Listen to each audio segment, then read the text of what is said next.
Hello everyone, welcome back to Shiksha Vani channel. My name is Rishika Pandey. जैसे कि हमने अपनी पिछली वीडियो में 9th का चैप्टर टिश्यू पढ़ा था, तो आज हम 10th की बायोलॉजी स्टार्ट करने जा रहे हैं। और मैंने आवर इन्वायरमेंट चैप्टर लिया है क्योंकि ये चैप्टर बहुत ज़्यादा ईजी है, वन शॉट में हो जाएगा और बच्चे इसको जल्दी समझ लेते हैं। तो आज हम अपना चैप्टर 15 साइंस का क्लास 10th और इन्वायरमेंट पढ़ेंगे। तो पहली बात कि हम इसमें पढ़ना क्या क्या है। इकोसिस्टम क्या होता है, flora, fauna, natural, artificial ecosystem क्या होते हैं, ये सब पढ़ना है। सेकंड है food chain and food web. Third है बायोलॉजिकल मैग्निफिकेशन।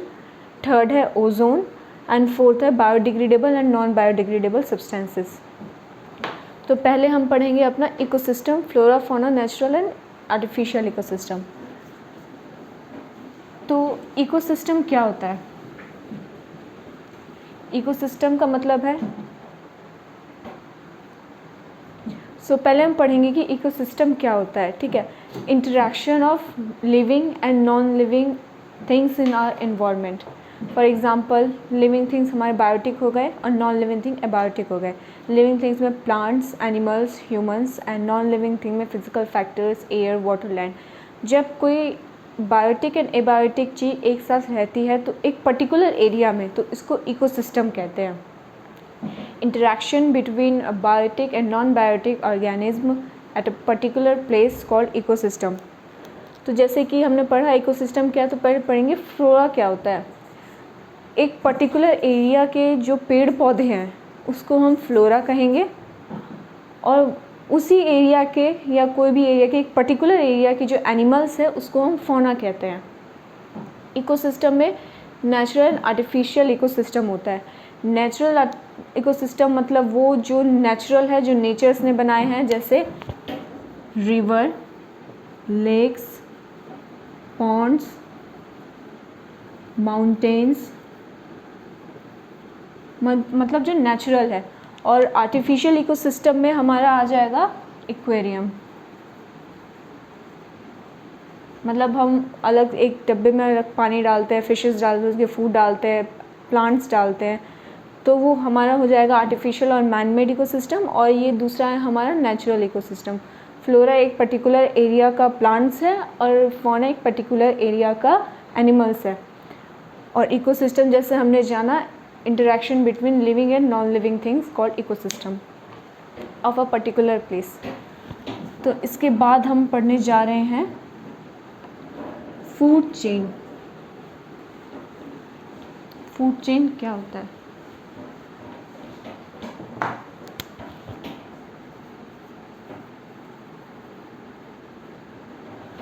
एक जानवर दूसरे जानवर को खाता है, वो दूसरा जानवर तीसरे जानवर के द्वारा खाया जाता है, तो ये हमारा होता है फूड चेन। मतलब the process of eating and being eaten by another animal called food chain. जैसे कि हमारे नेचर में 3 तरीके की पाए जाते हैं, 3 ऑर्गेनिज्म। पहला आता है प्रोड्यूसर्स, दूसरा होता है कंज्यूमर्स जिसमें प्राइमरी, सेकेंडरी, टर्शरी आता है, और तीसरा होता है डिकम्पोजर्स। प्रोड्यूसर्स वो होते हैं जो अपना खाना खुद बनाते हैं, ऑटोट्रॉफ्स, और वी कैन से प्लांट्स। और फिर आते हैं कंज्यूमर्स। कंज्यूमर्स में 3 होते हैं, प्राइमरी, सेकेंडरी, टर्शरी। कंज्यूमर्स को हम आगे डिवाइड कर देते हैं, हर्बीवोरस, स्मॉल कार्निवोरस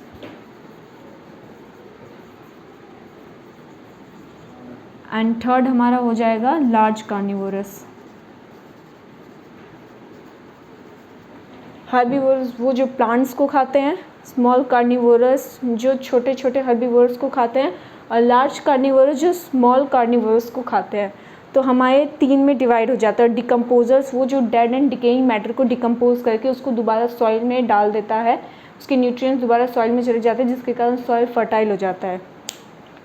अब मैं आपको एक फूड चेन का एग्जाम्पल दे रही हूँ।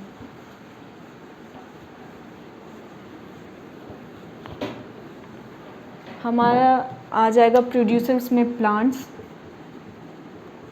प्लांट्स को इंसेक्ट्स खाते हैं, इंसेक्ट्स, फ्रॉग।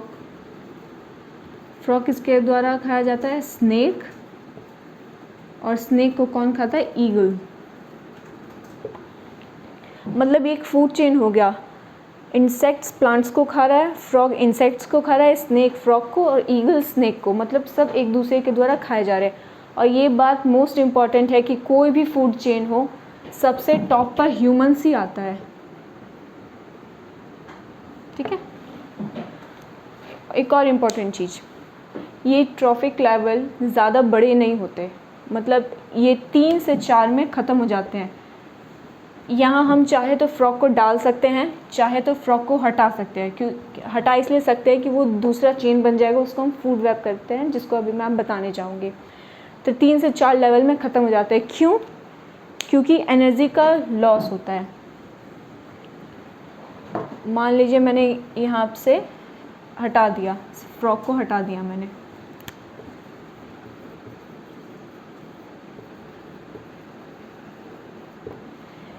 सन से जितनी भी एनर्जी आती है, प्लांट उसका सिर्फ 1% ले पाता है।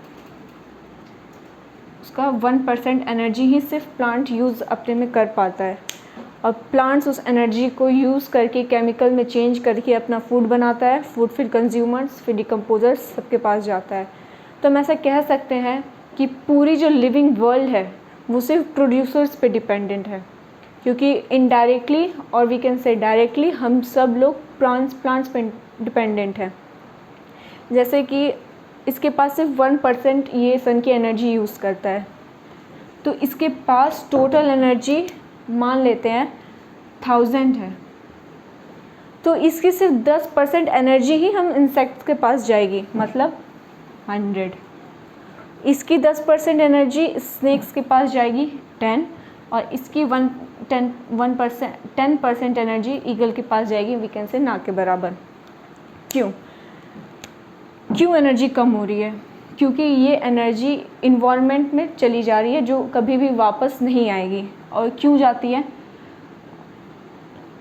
रिप्रोडक्शन में यूज़ होती है इनकी एनर्जी, इनकी एनर्जी ग्रोथ में यूज़ होती है, इनकी एनर्जी मेटाबॉलिक एक्टिविटीज़ में यूज़ होती है। मान लीजिए कि इंसेक्ट ने इस सब एनर्जी को यूज़ किया, एनर्जी यूज़ करने के बाद उसके पास जो 10% बचा, वो स्नेक्स उसको खा के उसके पास 10% आ रहा है। अब फिर जब ईगल स्नेक को खाएगा, ये सारा सब कुछ करने के बाद ईगल के पास सिर्फ इसकी इतनी ही एनर्जी आ पाएगी, इसलिए एनर्जी कम होते जाती है। और कुछ एनर्जी इन्वायरमेंट में चली जाती है हीट के थ्रू, हीट के फॉर्म में, जो कभी दोबारा नहीं आती। तो ये हमारा हो गया फूड चेन। अब मैं फूड वेब बता रही हूँ।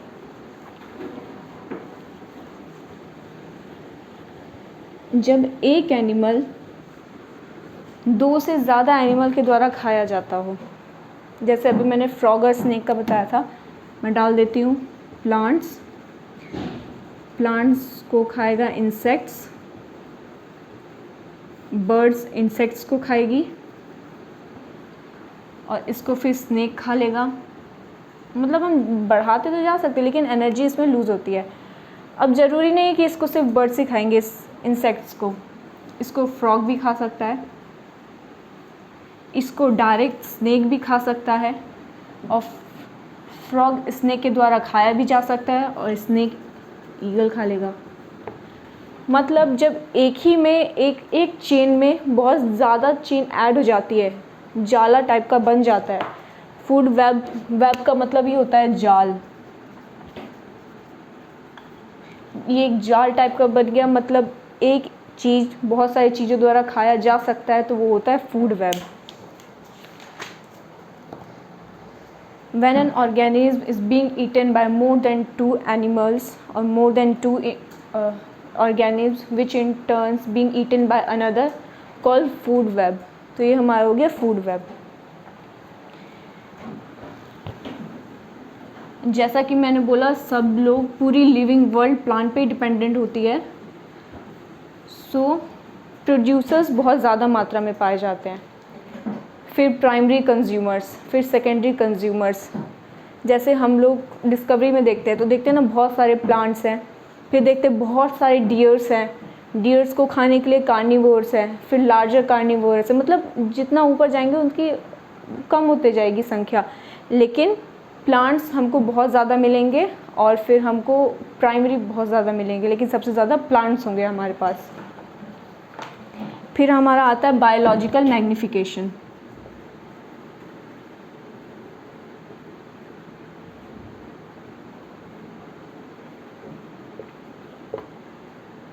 कभी कभी किसी इंसान को फूड पॉइजनिंग हो जाती है, इसका मतलब ये नहीं कि हमेशा उसका खाना सड़ गया हो। कभी कभी प्लांट के केमिकल के कारण, टॉक्सिन के कारण उसके शरीर में फूड पॉइजनिंग हो जाती है।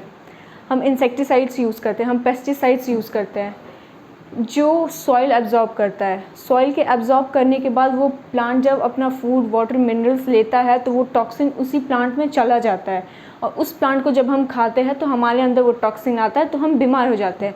ये सिर्फ प्लांट्स के साथ ही नहीं है, हम जानवरों को भी खाते हैं तो उनके अंदर जो बीमारी होगी, उनके अंदर जो टॉक्सिन होगी वो हमारे अंदर आ सकती है, जिसके कारण हम बीमार होते हैं। ये हमारा होता है बायोलॉजिकल मैग्निफिकेशन। ये इम्पॉर्टेंट टर्म है, इस पर शॉर्ट नोट लिखने को आता है। अब हमारा आता है ओजोन। ओजोन भी एक इम्पॉर्टेंट टर्म है जिसका मॉलिक्यूलर फॉर्मूला O3 होता है।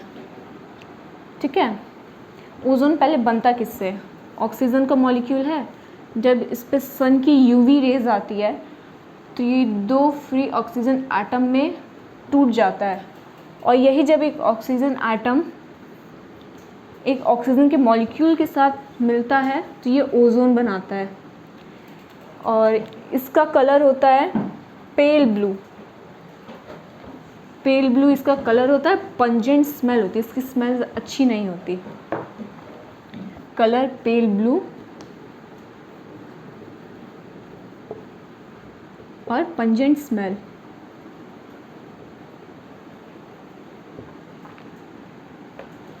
इसके यूजेस तो हैं बहुत सारे, लेकिन ये बहुत ज़्यादा हार्मफुल है।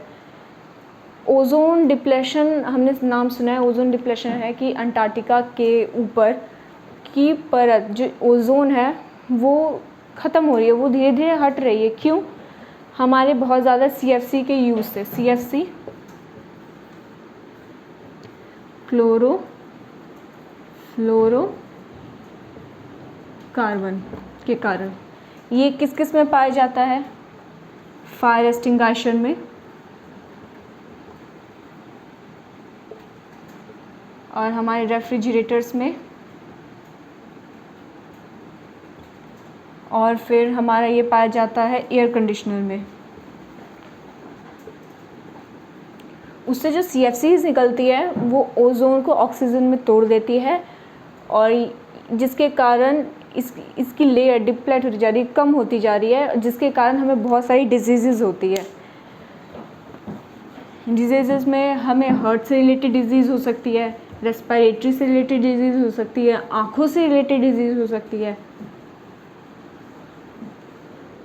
इसके कुछ कुछ यूजेस हैं। ये हॉस्पिटल की लॉन्ड्री में यूज़ होता है, ये फूड फैक्ट्रीज़ में यूज़ हो सकता है, इंसेक्टिसाइड पेस्टिसाइड में यूज़ होता है, माइक्रोब्स को मारने के लिए यूज़ होता है, केमिकल सिंथेसिस में यूज़ होता है, मतलब इंडस्ट्री में इसका यूज़ है। इम्पॉर्टेंट है अर्थ के लिए भी, लेकिन जैसे कि बहुत सारे CFCs के कारण बहुत सारे हम लोग रेफ्रिजरेटर फ्रिज यूज़ करें, जिसके कारण ये लेयर जाती जा रही है। ठीक है, 1987 में यूनाइटेड नेशन एनवायरनमेंट प्रोग्राम ने इसके ऊपर एक्शंस लिया था, जिसमें बताया था कि CFC को कम यूज़ करना है, क्योंकि देखा गया कि अंटार्कटिका के ऊपर बहुत उसकी लेयर कम होती जा रही है। अभी बात करते हैं ये पाया कहाँ जाता है। अर्थ की एटमॉस्फेयर की बहुत सारी लेयर होती है, जैसे ये हमारा अर्थ है,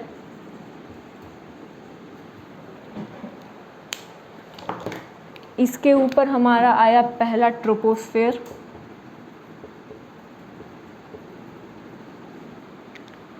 दूसरा आया स्ट्रेटोस्फेयर,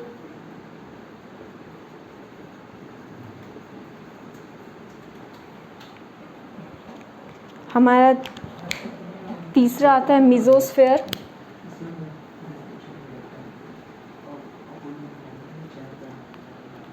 चौथा आएगा थर्मोस्फेयर।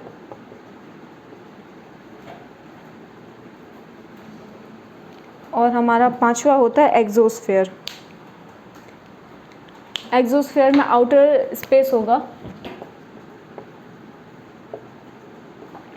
ट्रोपोस्फेयर वो होती है जिसमें एयरप्लेन्स और हॉट एयर बलून्स उड़ते हैं। स्ट्रेटोस्फेयर में हमारा ओजोन होता है। ये लगभग 10 से 30 से 35 किलोमीटर तक होता है। मैं 30 ले रही हूँ। ये हमारा 0 से 10 किलोमीटर है, फिर ये 50 तक होगा, ये 100 तक, फिर ये आगे आउटर स्पेस है, ये 400 किलोमीटर तक जाएगा। इसमें हमारा एयरप्लेन्स हॉट एयर बलून्स होता है, इसमें हमारा ओजोन होता है, इस यहाँ तक हमारे मीटियर्स आते हैं। और थर्मोस्फेयर में हमारा ऑरोरा बोरियालिस पाया जाता है और एक्सोस्फेयर पूरा स्पेस है। तो यहाँ हमारे ट्रोपोस्फेयर में ओजोन पाया जाता है। ठीक है, ये डिस्कवर तो एक्सीडेंटली एक बार हो चुका था, लेकिन उस टाइम में उस आदमी को नहीं पता था कि ये ओजोन है। बाद में जाके क्रिश्चियन फेडरिच ने इसको डिस्कवर किया था, इसको नाम दिया था ओजोन। ठीक है, इसके बाद हमारा लास्ट टॉपिक है बायोडिग्रेडेबल एंड नॉन बायोडिग्रेडेबल।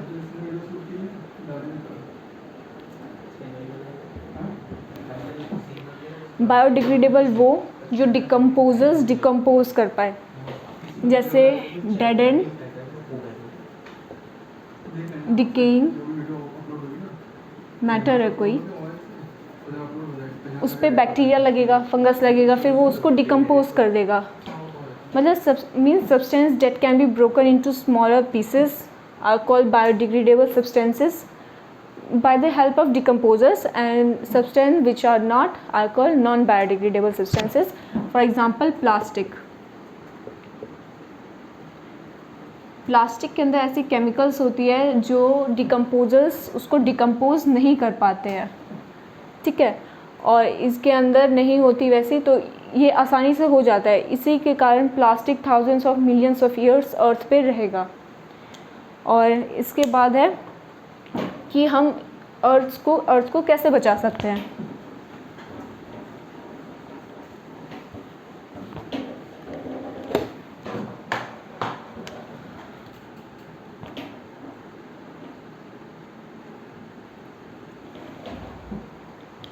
हाँ, तो हम अब अर्थ को बायोडिग्रेडेबल, नॉन बायोडिग्रेडेबल, हमने सोचा अब नॉन बायोडिग्रेडेबल से अर्थ को कैसे बचा सकते हैं। सबसे पहले 3 R's का यूज़ करके, रिड्यूस, रीयूज़, रिसाइकल करके।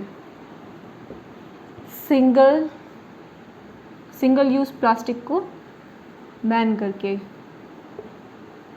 प्लास्टिक बैन है, लेकिन प्लास्टिक सब जगह यूज़ अभी भी होता है। बैक टू नेचर, मतलब सब अभी प्लास्टिक से पहले हम लोग पेपर यूज़ करते थे, क्लॉथ यूज़ करते थे, तो मतलब बैक टू नेचर वही है कि हम दोबारा अपने नेचर में चले जाएं, पेपर्स और क्लॉथ्स यूज़ करें। और उसके बाद है, हाँ यही है।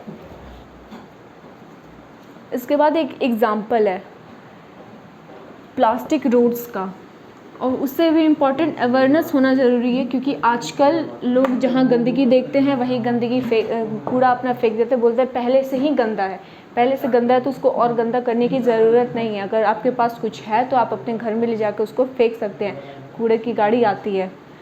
ठीक है, प्लास्टिक रोड्स, कुल्हड़स,